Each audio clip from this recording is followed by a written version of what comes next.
Hello and welcome back to the Trinity Student Managed Fund podcast with me, Emanuele Roncalli di Montorio-Veronese, where I speak with leaders in the world of business, finance and technology to give our students a better insight into the careers we may wish to pursue. Today's episode is sponsored by Setanta Asset Management, a Dublin-based boutique investment manager specialising in equity and multi-asset strategies with a fundamental value approach since 1998. With a proven track record of strong performance and 13.2 billion euros in active assets under management, Setanta serves a diverse client base, including institutional insurance, pension funds, charities and family offices across Ireland, Germany, Canada and the United States, applying a long-term investment philosophy that clients value.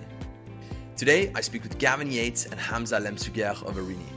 Gavin Yates is the head of Arini in the US and the co-founder and former CEO of the Trinity Student Managed Fund. He is a senior member of the investment team and a member of the firm's investment committee. His sector coverage is focused on TMT and subsectors of travel and leisure. Prior to joining Arini, Mr. Yates was a partner at the London-based credit hedge fund Makuria Investment Management, where he focused on high yield and stressed credit opportunities. Previously, he was with Morgan Stanley on their high yield desk, where he held both credit research and trading roles. Mr. Yates holds a BA in economics from Trinity College Dublin and is a CFA charter holder. Hamza Lemssouguer is the founder and chief investment officer of Arini. He initially founded Arini within Credit Suisse Asset Management before spinning out with his team in 2021 to launch a standalone fund. Prior to founding Arini, Mr. Lemssouguer was the head of European high-yield credit trading at Credit Suisse. During his time in the role, he strengthened investment and risk management processes, which allowed the team to develop a unique perspective on high-profile credits and allocate risk in a nimble manner. His focus on downside risk and convexity allowed his team to increase profitability while minimizing risk. As a result, the team's capital and risk allocation grew materially over the period, leading to the most profitable years in the high-yield trading desk's history. Mr. Lemssouguer received 2 master's degrees from École Polytechnique and ENSEA in applied mathematics as well as an actuary degree from ENSEA. I hope you enjoy this conversation with Gavin Yates and Hamza Lemssouguer. So welcome to the Trinity Student Managed Fund podcast. Today we have a very exciting episode. We have the co-founder and former CEO of the Trinity SMF, Gavin Yates, of course now the head of Arini in the US. And we have the legendary Hamza Lemssouguer, who is the founder and CIO of Arini today. So we're doing 2 different time zones today. So I thank you both for taking the time to join us, especially with your schedules. So welcome. Good to be here. Thank you. Thank you for having us. Very excited. So, Gavin, maybe if we start with you. You co-founded the Trinity SMF and you studied economics at Trinity. Could you bring us back to your days at Trinity and maybe, what sparked your interest in investing and why did you start the SMF? I started Trinity in 2007. So it was obviously a very interesting time in financial markets. And I think one of the recommended readings we were given on the first week of my courses was to read the Financial Times once a week. So being super keen and eager in that first week, I decided to pick up a copy and I kind of went from there. It didn't hurt that there was a lot going on in markets and it was a super interesting time. So that was quite beneficial, the starting point. And starting the SMF, how was that, especially during that time period? Yeah, so the SMF was really, so as we kind of went through our career or our time through in Trinity, we started to apply for the investment banks in London and financial firms more broadly. And we kind of got struck by how competitive it actually was out there and how tough the environment was to get noticed. And we realized that you really needed some differentiators on your CV. And at the same time, the Trinity Investor Society, which I was a part of, we started brainstorming the idea of a student managed fund that we'd seen some of the larger colleges and endowments in the US have. And as part of that was kind of the light bulb moment when we realized this could be a real game changer for Trinity and Trinity students in terms of actually getting into the financial industry. So that was kind of the core reason that we went all in on it and kind of spent our time trying to get it off the ground. And then as we as we kind of progressed with it, we realized all the added benefits it was giving, right? It was giving students real time and real life experience in actually investing, kind of exposure to collaboration across a larger swath of teams that are focused on that. And then also the kind of the contribution to other university bodies we were able to provide. Well, almost 15 years later, and it's grown now to over 600,000 AUM. So we wouldn't be here without you. So thank Phenomenal. you. Congratulations. And then after you went to work at Morgan Stanley, kind of, I wanted to know what was the decision between like divisions you applied for? Did you know straight away you wanted to do credit, or were you looking at investment banking, equity research? What was the kind of decision process? Yeah, I definitely had a skew to want to be in markets. I think that was investing and being exposed to that was what I'd really gained interest through my time in Trinity. But picking amongst the asset classes and the various divisions within that, to be honest with you, was where they were willing to take me. That was where I ultimately ended up. But it was pretty quick that I realized that how lucky I was to actually get onto the credit team. I think credit investing is something that draws on various parts of various different skill sets. So you have exposure to business analysis you would similarly have on the equity side. You're exposed to balance sheet analysis, and then also the game theory of thinking about refinancings and restructurings, etc. And also within credit, I think one of the real attractions that I had from that early time, and certainly throughout my career, is that it's full of hard catalysts. Okay, so when you invest in a credit and a corporate bond, they're either going to pay their interest and they're going to pay you back, or they're not. Right, so you have these hard catalysts that they're continually telling you if you're wrong or right. Whereas in the equity world, you can invest in an equity, and that equity or stock can move around continuously based on sentiment, as opposed to have that kind of hard catalyst in the shorter term. And Hamza, if I could ask you, what was your decision-making at university? You studied at École Polytechnique, interned at Goldman Sachs on the structured credit desk, and then went on to Credit Suisse. I mean, what were you thinking at the time as well at university? Yeah, to be honest, I mean, I wasn't thinking much. I was taking it day by day. And since, high school, I was only interested in math and things related to math. And coming out of university, I wanted to apply that in a more professional environment. And I was advised that from the school departments that quantitative finance and market finance had few things to offer when you know a little bit about math. So I just applied there, and iteration by iteration, I learned more about myself. I learned more about what I wanted to do. And more importantly, I learned about what I don't want to do, and learned more about trading.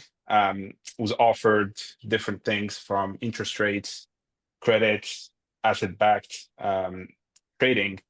And what attracted me really to credit is, first of all, the people that I met at the time. I felt that, and I think this cannot be, and there, you have to get along with the people that you work with. You have to like them. They have to like you. They have to want to invest in you. And really, that was a major reason why I picked credit over other desks. And then looking within credit, I like the fact that it is extremely, extremely complex. You have the financial complexity, which is value in a business, the ability for a business to pay you back. You have the legal complexity. You take two exact same businesses in two different countries. You might have two different outcomes based on the jurisdiction, especially in complex, continent like Europe. And finally is the game theory. And, that was very, very important in making decisions and investment decisions. And I really like that multi-complexity, multi-level complexity in credit versus other asset classes that maybe were dependent only on one number, like inflation or where the Fed rate would be. So I was really drawn into that complexity. And again, mixed with the mentoring that I received at the time, the support from the leadership of Credit Suisse in credit, I thought that it was an obvious choice for me to make. And I suppose a question for both of you: Do you think there's certain qualities or even degrees that are better for either equities or credit or kind of FIC? I think, look, if you think about, there are many, many things in common. I mean, at the end of the day, it's credit and equity. When you think about fundamental credit and fundamental equity, they're both an expression on fundamentals of a company, of a sector. The differences, as Gavin said, mostly are in equities. You care a lot about the business, the growth, the ability to believe in the equity story. And sometimes it gets hard to understand rationally what the value is. You can justify it with hindsight. You can say that I can see why this company trades at this level or that, but it's very, very hard to come up with an accurate number. In credit, you care about the business, you care about the growth, but you really care about getting your money back.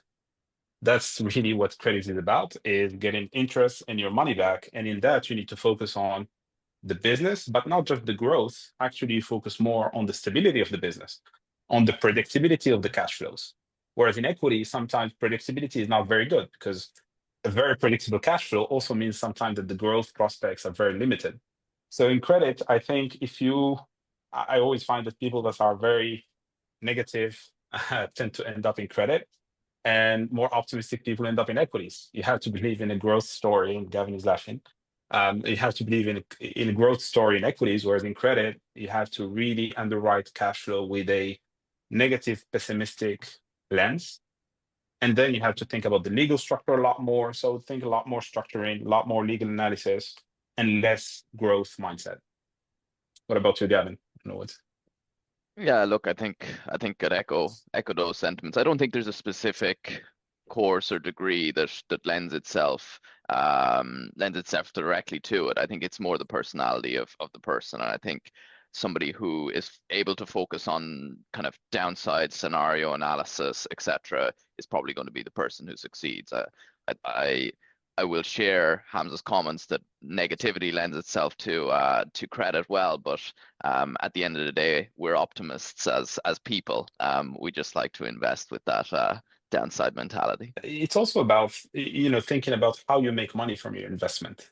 You have to be obviously optimistic in life, but I think how you get money out of your investment is, that interest, that principle, the legal side of it. It's a lot more. Not mathematical, maybe not, but really a lot more factual. How much you lend to a company. If you buy a bond at 80 cents to the dollar, all the company can pay you back is par. The company will never come back and pay you 200 cents because you were a nice investor. So that's called fixed income for a reason. And the way you underwrite it and the questions you address, probably half or 2/3 of them are similar about the business, the industry, the macro, et cetera, et cetera. And then 40% to 50% is really more specific to credit. And now, Hamza, I have to ask you, I've heard that you have had a passion for parrots since an early age. Could you tell our listeners more about this? Yeah, absolutely. I mean, since I was all I can remember since I was born, probably since I was 3 years old or 4 years old, I watched The Lion King hundreds of times. And I developed a passion for the wildlife and for conservation ever since. I tried to convince my parents to buy a lion, but it was rejected. So we settled for a pair of parakeets. So my parents offered me, for one of my early birthdays, a pair of parakeets that I bred, and I started breeding parrots from then. I stopped doing that when I was 16. Left for university in France when I was 17, and then in COVID, my then girlfriend, now wife, we saw that life is short and that we wanted to be more involved in the conservation of parrots, and kind of that being my passion. And we bought a farm and we started again the operation of breeding now more endangered species of parrots. So now we have over 100 endangered species in a farm in Surrey, just southwest of London. And the idea is that try to grow the numbers and hopefully participate in reintroduction efforts in the wildlife further down the road once you have a critical mass. Wow. But there's no parrots going around the Arini offices. I can't see any. It's all relative. I see them. I don't know if my colleagues see them, but I do see them. Okay. So I'd love now to move on to your trading careers. And I suppose maybe, Hamza, if we start with you, did you have mentors early on?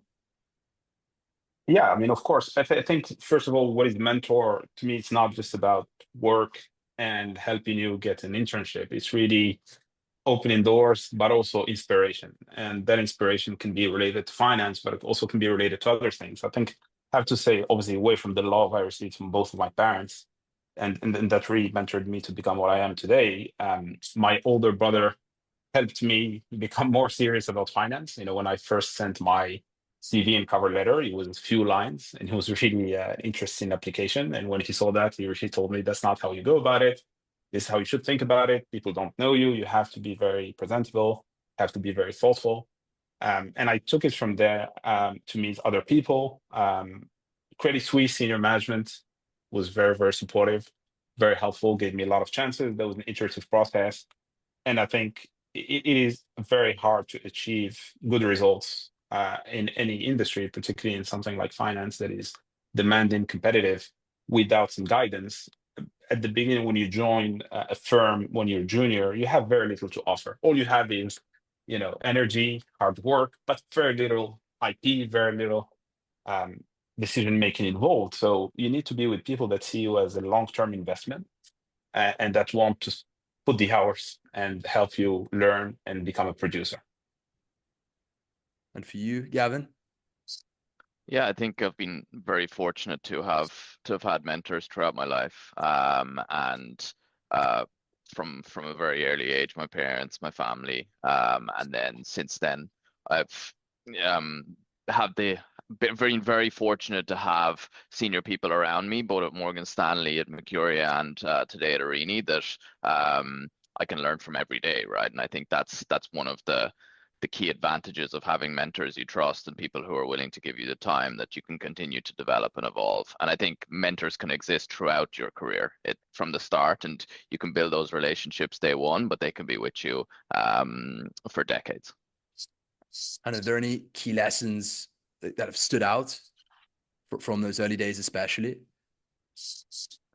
I think continuing to learn. I think one of the things that has stood out from my mentors has been always kind of analyzing any mistakes or any mishaps that you may have, and continually trying to learn from those. I think that's one of the key things that people always view mistakes as kind of setbacks, but actually they're the opportunities to grow further, right? So they're the opportunities to come back stronger and to really grow as a investor, as a business person, or as an individual. And for you, Hamza, is there any one particular lesson from those early days which have stood out from the mentor? Yeah, I think the biggest one will probably be focus on long-term wins, not just short-term wins, and really stay away from short-term fixes and not be afraid to dig deeper and fix problems from the root. And Hamza, I'd love to ask about your career at Credit Suisse, which was historic. I mean, as head of European high yield credit, according to Bloomberg, you've generated the highest profits in the desk's history. It was reported in 2020 they accounted for 5.5% of the bank's entire fixed income revenues for the year.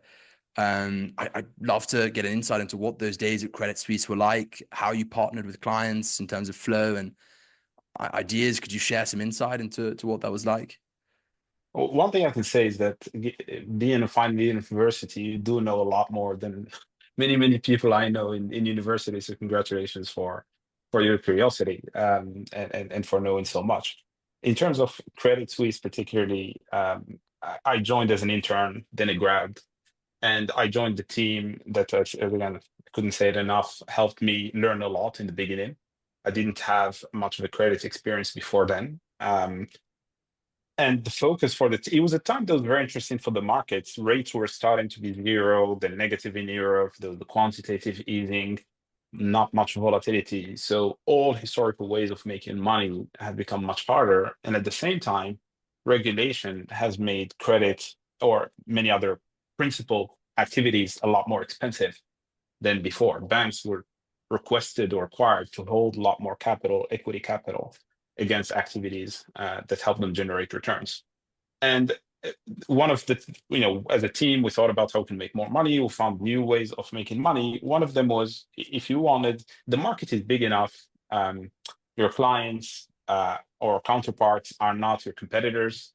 And we positioned ourselves as idea generation, but also principal investing. So we didn't just recommend ideas for investors in terms of credit research and this is what we think. We invested Credit Suisse principal capital in those ideas first. And then we tried to find other clients, whether it's pension funds, hedge funds, and different asset managers to invest alongside us. And when you do that, not only obviously you're much more powerful as a bigger entity or controlling kind of a consortium of investors, but also all the flow that is around it. Credit Suisse can help these investors put the trade on, and then later on help them monetize the trades, and then hopefully even recycle it into another idea. So that became a virtuous circle.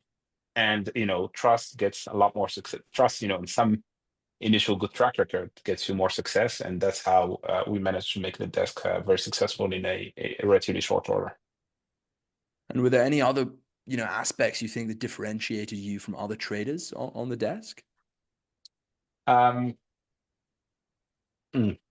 I think hard work for sure. I was willing to put a lot of hours and learn. I think that being in the right place, right time, when credit in Europe and Credit Suisse needed some leadership, and that's part of the market. And I think there was a lot of fatigue from the previous school, kind of old vintage of investment styles that was a little bit saturated by the time I started, and there was space for a new way of thinking. So really, there was almost a crisis of identity in European high yield, in European credit, in a market that was growing exponentially. You had, because when rates were low and banks had a lot of capital issues, we saw a significant growth of the high yield market. But at the same time, investors really needed to think outside of the box and use new tools that probably made old way of making money a little bit obsolete. Going back to my research from Bloomberg, you've been called one of the most closely watched credit traders in the world, a trader prodigy. I'd love to know, how would you characterize yourself as a trader, your own trading sort of philosophy or style? I think first of all, it's preparation. Losing money is part of the process. Having negative days, negative mark to markets is not failure. I think what I would qualify as failure is not having identified the scenario, and that scenario ends up happening. I think we get a lot of issues. Good traders, at least from my lens, don't necessarily make money every day. It's impossible, And what's important is understanding the possibilities, having some sort of idea on the probability distribution of those possibilities, and then building a portfolio that can make money in different environments while understanding the vulnerabilities of your portfolio. Every portfolio has vulnerabilities, otherwise there's no upside. I really believe that it's extremely hard to find an arbitrage in the market. You need to have an edge, but also the edge is accepting a risk and managing that risk. But first of all, identifying the risk and understanding it fully. So I would say being prepared, whether it's knowing the companies and having, research. Our colleague in the research team, all our colleagues have history in their sectors. They've been covering the credits for a long time. So when there is negative news, we're able to react much more thoughtfully than our peers. But also just understanding how the portfolio might react to different macro scenarios. How would the portfolio react to COVID, March 2020 scenario? How would the portfolio react to another war, to accelerating inflation, to geopolitics not being a problem anymore? You need to have all those scenarios almost sorted out before the event. I think that if you wait to react every time after the event, you find yourself always chasing the next bus. And I think that what helped us and what helped me really personally is being prepared, accepting that you need to have some vulnerabilities and just understanding them, and more importantly, controlling them. And for you as well, Gavin, you've had a very successful trading career. How would you firstly define yourself as a trader, and also kind of, what qualities from traders you've been around do you see that maybe have been patterns of successful traders in credit?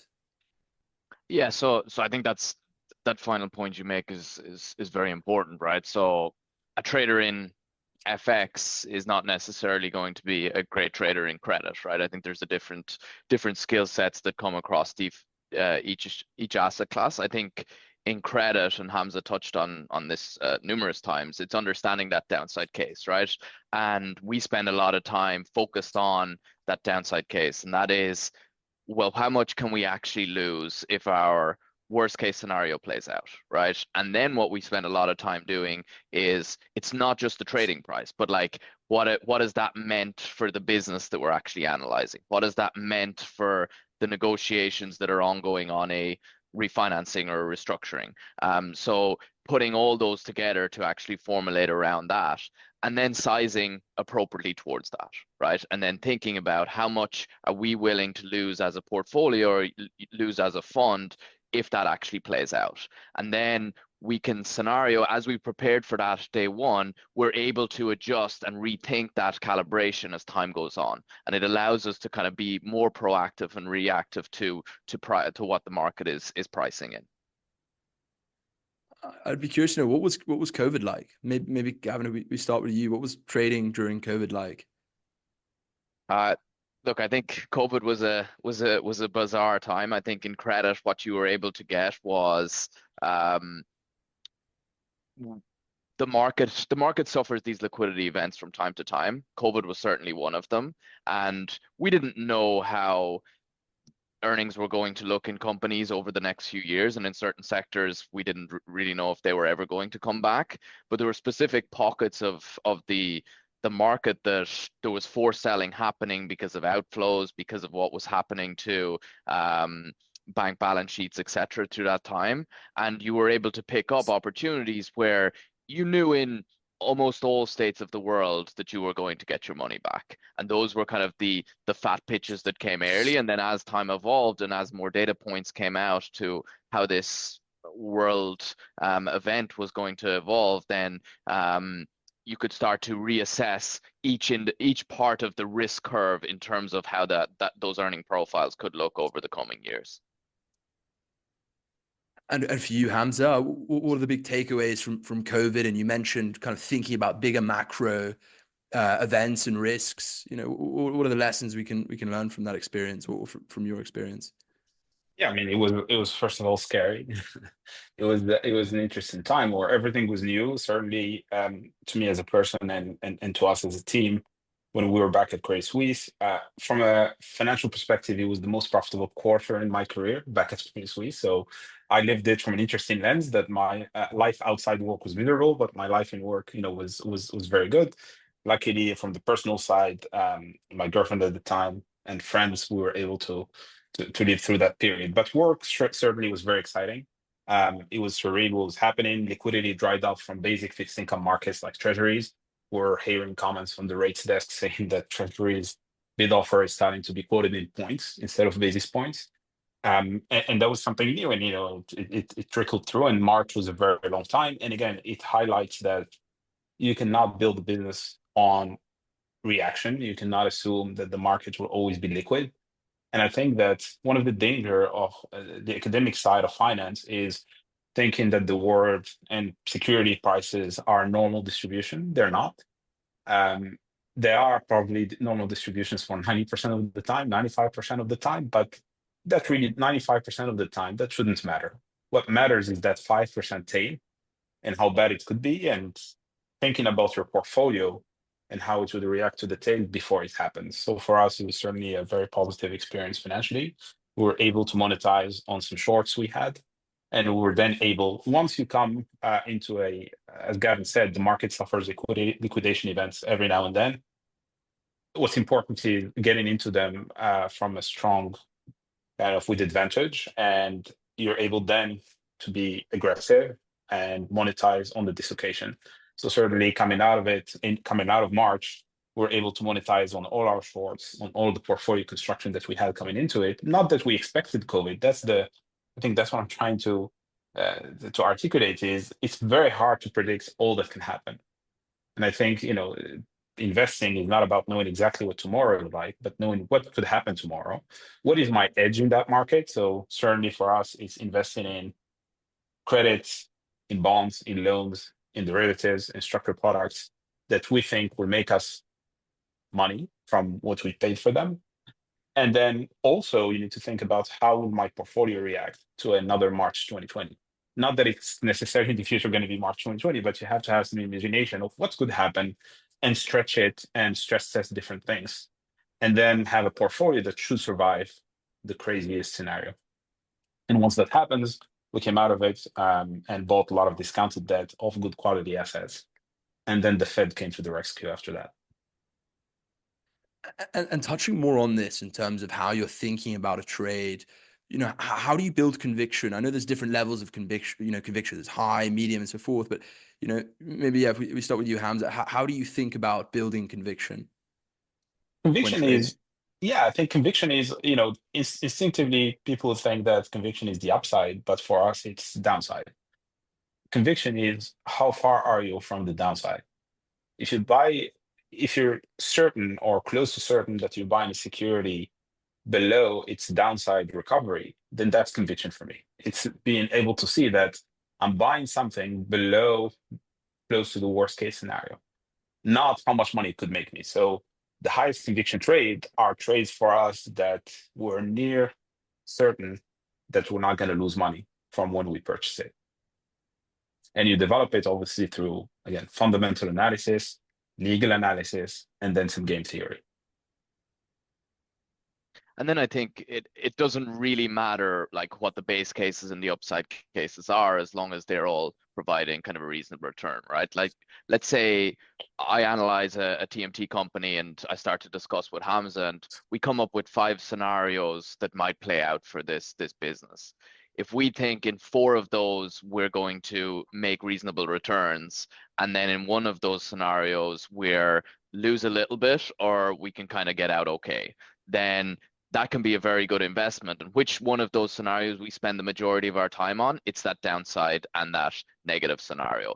I could spend 90% of my time on each of the other scenarios, and it won't really change our conviction on that investment, because the downside and when you create a portfolio of investments like this, that's when you get quite a powerful dynamic.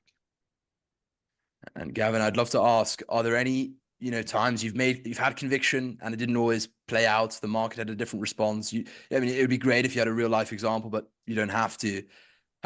What are some lessons you learned from mistakes, maybe even early on in the trading career? Yeah, look, I think you're constantly going to have mistakes. I think what we focus in on is that those mistakes don't have large impacts, right? Because the reality is we're not able to predict the future.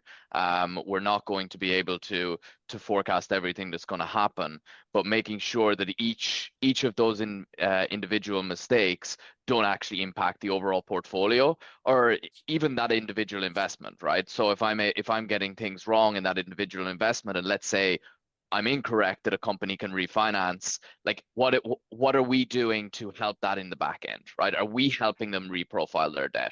And if we're willing to do that, then your mistakes, the impact of those mistakes can be more limited.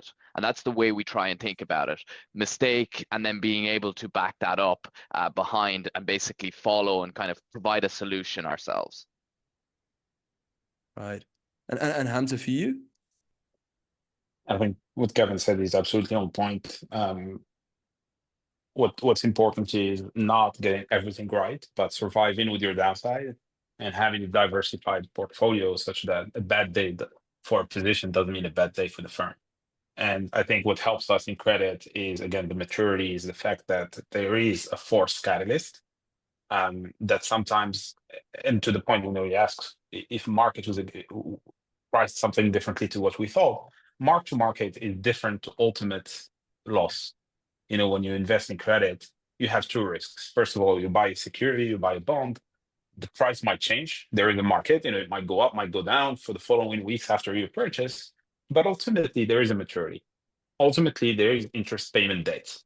And if the company is healthy, if the analysis is correct, you're going to get paid and generate the total return that you expected. And if not, then there is, possible bankruptcy process and then a possible recovery. The point being is we don't have to wait forever for the market to agree with us. What is really, really important is being right ultimately and not incurring a credit loss. And one thing I'll add, maybe for the listeners of the podcast, is like, you should never fear making mistakes, right? I think particularly on when you're setting up a portfolio of decisions or kind of a portfolio of investments, right, there are going to be mistakes in there. And particularly earlier in your career, it's easy to get bogged down by the risk of losing money on a single investment, etc. But you shouldn't fear that, and you should make sure that none of those are kind of going to cause a significant impact to the larger picture. And then secondly, when you have these mistakes and when you do lose money on a single investment, like make sure to learn from them and provide analysis and really understand where you might have made an error and what you can do coming back from that, right? And how that's going to help you improve as an investor. I'd love to know as well, there's so much information out there. I was really lucky to do a summer internship at one of the banks, and I just found it's incredible how much resources you have. You've got the terminal, you've got the equity research, the credit research. I mean, for you, how do you consume information on a day-to-day? And do you have like a filter in terms of how much, where you go to? I'd love to know from both your perspectives, from CIO and for you, Gavin, in the TMT sector. Maybe Gavin, if you'd like to start. Yeah, sure. I think experience helps, right? And I think when you start your career, there is a ton of information. You're kind of weeding through all that. I think you'll learn over time and by doing reps, like where you need to focus.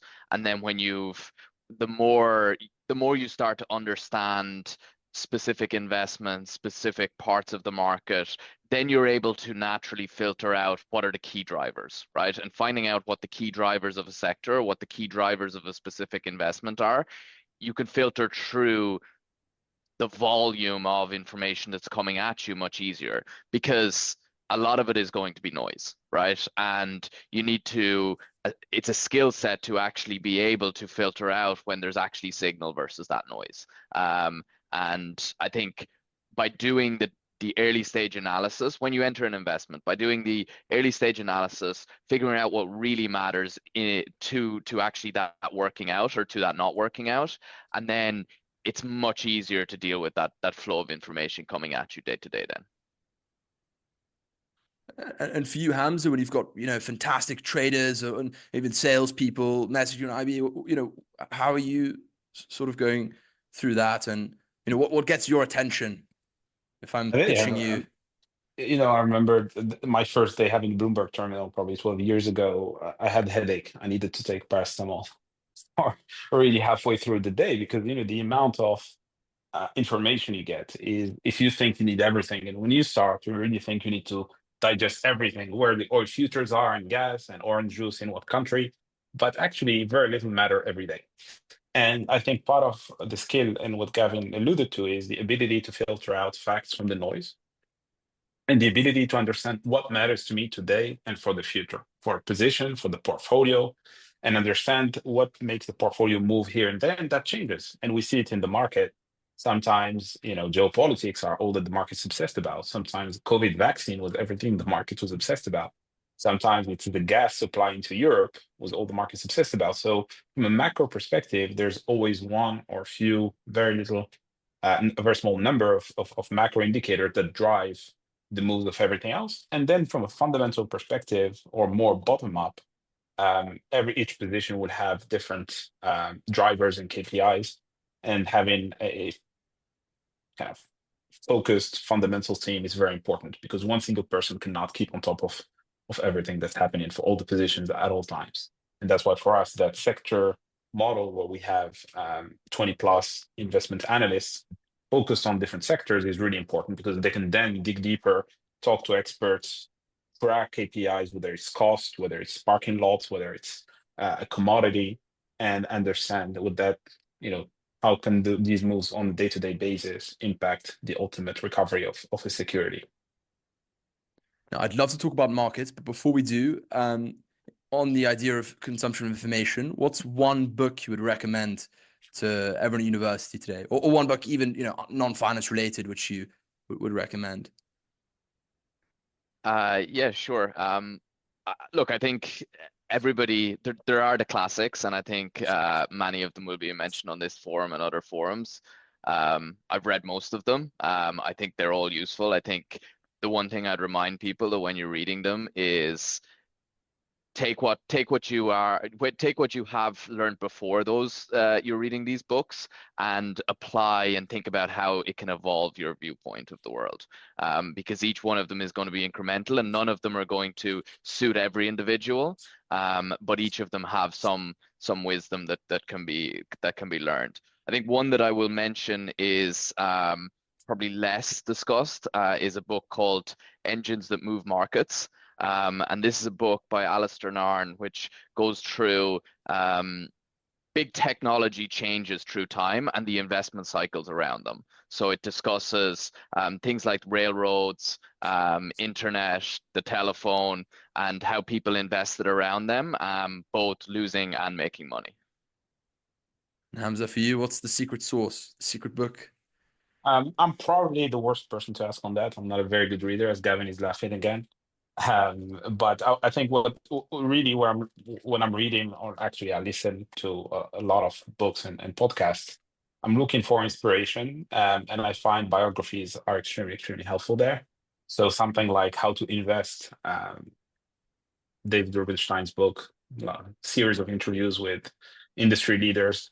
What I'm really looking for is people's lives, how they got to where they are, mistakes they made, and trying to get either learn from that or at least get some inspiration, and see how that could help my situation, or just find inspiration and motivation to do what we do. And moving on to markets, Gavin, could we talk about AI? I know this has been the topic of discussion, for the past year, 2 years, especially in equities. But sort of what opportunities are you seeing in TMT and credit specifically, of course, in relation to AI? I think there's no question that AI is a step change technology.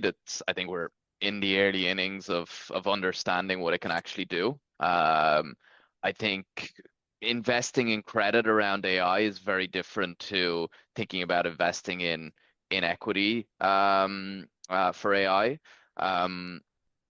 because you tend to, a lot of the businesses that are kind of at the forefront of AI tend to be either VC companies or big tech, which don't have big debt stacks that kind of are interesting to the credit investor as broadly. Where we found it opportunity has kind of been in the infrastructure behind AI, right? And so kind of second and third derivatives of the AI build outs across the globe, where you have maybe data centers being built, and you have fiber, for instance, in the ground that can connect all those data centers. And I think there's been opportunities there to deploy where people have been less focused, and that's kind of how we found opportunity in that theme. And in terms of disruption as well, in terms of AI, is there any other? Yeah, I think for credit, that's definitely very relevant, right? Where there are, particularly in the technology space, where you have business models that are at risk of disruption, and that's something we talk about continuously when we're reviewing these investments, is how is it going to change, right? And I think a lot of legacy business models do have risks to that. So it's kind of the ability for them to adopt, right? And I think making sure that we've invested in businesses that have either owner support or a management team that are able to get ahead of the curve on that is super important, and being able to see how they've been able to deal with a competitor that is coming at them from an AI front, etc. And Hamza, at the Bloomberg's Global Credit Forum, you mentioned that this cycle is different from what we've seen before. I mean, firstly, for our listeners that maybe aren't aware of what the cycle is, from your perspective, could you talk about this and maybe what sets it apart, and also kind of how you find alpha in credit? I think that would be really interesting. Yeah, I think the cycle is just things, history sometimes repeats itself, but not exactly in the same way. And it starts with growth, and then growth lead to leverage, and leverage lead to complacency and mistakes, and then that leads ultimately to issues and problems, and then problems need to be solved, and then you have a new start of a new growth phase. By and large, I'm sure there are many definitions for this philosophical question. In terms of practically speaking, the cycles we're in, if you look at the cycles that we know of recently in the last 2-3 decades, it was always driven by growth, or mostly driven by growth, where you have a slowdown in 2008 because of the mortgage crisis leading to financial institutions bankruptcies that lead into lack of financial stability and then led to a lot of issues. If you look at the 70s, it was an oil shock. So there are in many times we've seen 2011 is the European crisis. The last 3 to 4 years, at least since 2020, end of 21, inflation and all the price increases coming out of COVID led to instability in the markets. And then we had the Ukraine invasion that led to another round of accelerating these factors and causing central banks to come out of a very aggressive zero rates or negative rates and QE monetary policy. And in coming out of that, rates moved from 0 to 5% plus in the US, and then from negative to 4 plus in Europe. And as you probably learn in university, security prices are discounted cash flows or present value of future cash flows discounted with a certain interest rate plus spread. And that interest rate make up for how we value financial assets. And as rates moved aggressively, that caused a lot of volatility. And now we are in a place where, inflation is more under control, definitely much better than 2 years ago. Growth is still relatively benign. We're not seeing any big issues, probably Europe on the weaker side than the US, but it still doesn't feel great. Stocks are at the highs, spreads are at the tights. So the market is telling you that everything's great, but when you talk to business owners, when you talk to investors, public and private, away from what's happening in technology and AI, things don't feel that great. And that's what I meant by the cycle is very long. It means that there's no one single destruction that's happening and needs rebuilding. It's really coming out of the negative rates, zero rates times and into a positive rate. Balance sheets need to restructure. They need to, refinance the debt they have from a very low interest to a relatively high interest, or at least some interest.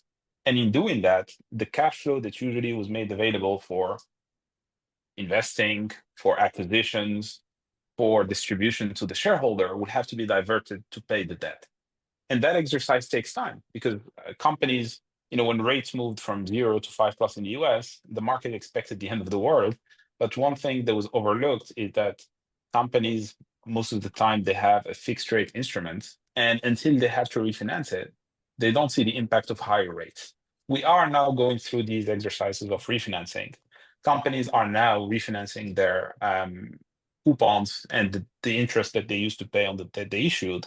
And slowly you're seeing the cash being used for credit and for interest expense instead of other things. And that's causing a broad-based slowdown. You've seen it in banks' earnings that M&A is not that active or as much. If you look at where S&P 500 is or different stock indices, activity from an M&A perspective is not proportional to how good it feels from a securities perspective. So there's really a slowdown in different things. And I think we need to refinance everything, see what the economy looks like, see how much cash is left for other activities. And then we're a lot more obviously vulnerable to a slowdown. We'll see if we ever get one. But that's what I meant by this cycle is different. That's one part of it. The second part is the first 2 years of this cycle, of this, at least this repricing in 2020, 2023, we've seen different sectors being hit versus what we saw in previous cycles. Usually, whenever you have a recession, whenever you have a market shock, cyclicals tend to suffer more than defensives. Cyclicals are the industrials, the autos, the chemical companies, and the defensives are the telecom, the healthcare, etc. This time, we saw defensive underperforming massively, driven by real estate, driven by telco weakness, driven by healthcare, because the crisis is really not about demand, not about growth, but about the discount rate. And discount rates affects stable industries much more. Because the fact that they're stable becomes also a curse because leverage in these industries tend to be stretched and higher. And your margin of safety to any move in interest rates becomes much more limited. And that's what we saw over the first 2 years in 2022-23. Now we're seeing actually a shift because interest rates came off their peak, because we all have visibility that terminal rates will probably be plus or minus 1% from here, 1.5%. But they're not going to be at 10%. They're very unlikely that they're going to be at 10% unless we have crazy reacceleration of inflation. And the visibility on the terminal rate is helping defensive industries to see some stability, is encouraging some M&A. We can value assets, and that you have stable cash flow. When rates were moving from 0 to 5, we had no idea where it was moving so quickly that we had people who were coming up with all crazy, rates numbers that maybe rates settle at 8%, maybe at 10, maybe at 12. We just don't know. But now that we know they're settling around here, you can come up with a higher conviction valuation on those businesses. On the other hand, cyclical businesses are seeing a lot more issues, and now because of demand. We're seeing demand slow down in many places, whether it's from China, whether it's from Europe, and that's causing cyclical industries, whether it's autos. You saw a lot of factories shut down in Germany. And I think this is what's interesting is as defensive businesses are stabilizing, we're seeing some cyclical parts of the economy starting to get hit. Really interesting. And Gavin, I'd love to get your perspective from the US. And you both have mentioned catalysts as well. But I suppose starting with the US, kind of what opportunities or risks are you looking at? Are you finding interesting from a thematic or macro level? Yeah, I think US and global kind of can be answered with similarly for this. I think the beauty of credit investing, what I think is so interesting about this question is that like there's a mix of the micro and macro when you're thinking about credit investing, right? So when Hamza talked about all the macro, the changing macro paradigm and what that has done to something like turning the investment framework on its head because it's a discount repricing as opposed to a cyclical repricing, and what that has meant for healthcare businesses, healthcare capital structures, telecom capital structures. And that causes kind of the opportunity where we should go looking, right? And then when you actually go looking in those specific pockets, you can find micro investments from the business level that have nothing to do with those overall macro impacts. And you can make a specific investment that it will be irrelevant what happens with that macro. But because that macro is driving the overall market moves, it has moved them to interesting pricing levels. For instance, when I mentioned earlier that we'd found some opportunity on derivatives of AI, those were within the telecom space and were caught up in the broader telecom sell-off, right? And that's kind of what we're trying to find and where we have found opportunity. And that's one of the interesting things about credit, where it's a mix of macro and micro investing. And are there any, major risks you think about? I mean, what keeps both of you up at night? You mentioned geopolitics earlier. I think when I get the most concerned is when nobody's talking about risks. I think if we moved on from when you think back to 2022, there was geopolitics, there was interest rates going up, there was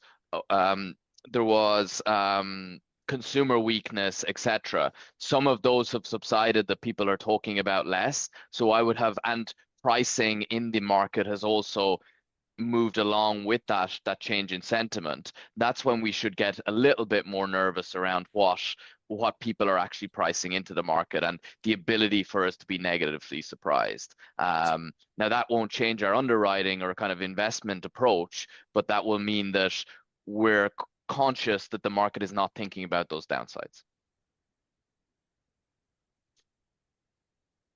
And okay, and if we move on to Arini, I'd love to know, I suppose going back to you, Hamza, what do you look for when you build out a team, and how do you find talent?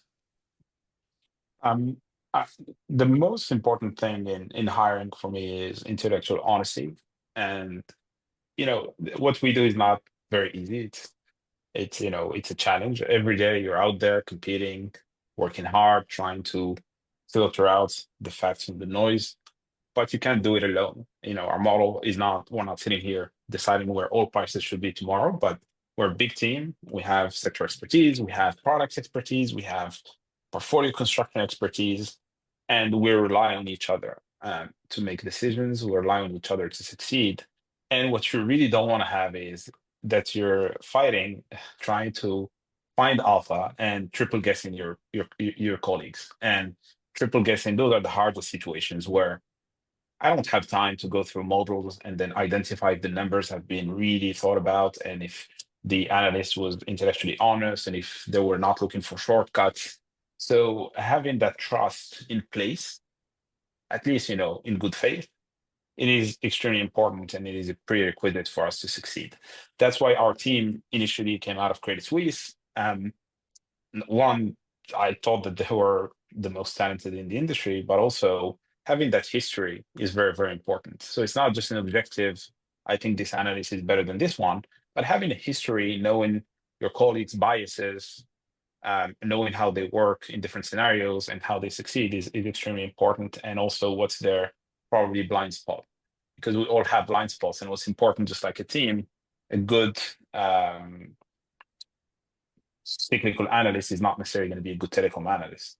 A good performing credit analyst or a very good performing credit analyst is not necessarily going to be a good special situations or capital solutions analyst. So really understanding biases, understanding strength, understanding what drives the team is important in building a team. But the prerequisite, again, is intellectual honesty, because we really, if you're out there double guessing or triple guessing what your colleagues think and what they're saying, is it true or not, or how far it is from the truth, it doesn't work. Okay. And wrapping up now for advice for students. I mean, Gavin, if we go back to you, if you could turn back the clock to your younger self, what would you say? And, to the current listeners at Trinity now, what is your advice you'd say? Yeah, I think use your time wisely to get a broad view of the world and a broad view of kind of any area you might be thinking of going into. The reality is that once you've kind of secured a job and once you start on a specific desk, at least in the early part of your career, you're going to be very specialized and you're going to be focused, and you focused on that particular area, and you won't have time to learn about everything else that is going on in finance, in investment, in markets. So using today's time, I think you will benefit from that. And for you, Hamza? I think the markets are fascinating, and our job, we're really grateful to be in an industry where every day is exciting, regardless of P&L. You're out there solving puzzles and trying to make sense of a lot of noise, and it's extremely exciting. And whether you're math background or business or arts or anything, you can find something you like in this industry. And there are different functions that use different sort of skill sets and personalities. What's really important, in my view, is don't try and plan ahead way too much, because things might change and you need to stay nimble with them. One single meeting, one single interview, one coffee might change your career, and it certainly did for me.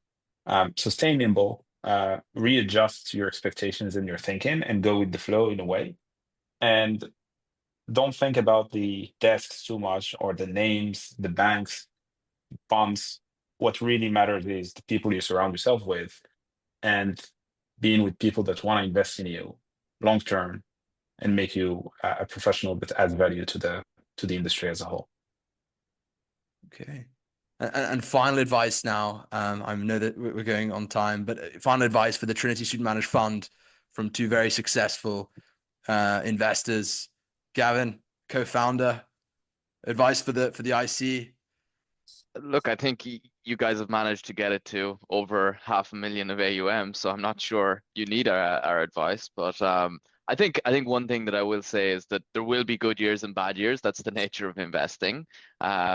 So for those that get the lucky draw and end up with a more difficult or / bad year, not focusing too much on the returns of the portfolio for that year, and kind of focusing on what it is building, the wealth it's building, and the kind of value it is creating over time, and kind of delivering on the inputs through that period of time is the most important, because that's what sets you up for the future years of success.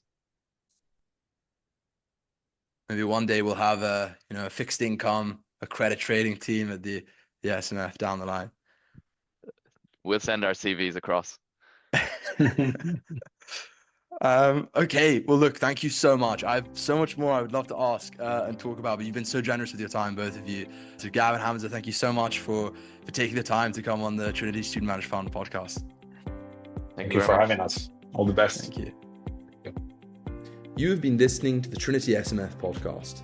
You can find more of this podcast on our website, www.trinitysmf.com, and follow us on our social media to find out more about the podcast releases, upcoming events, and much more.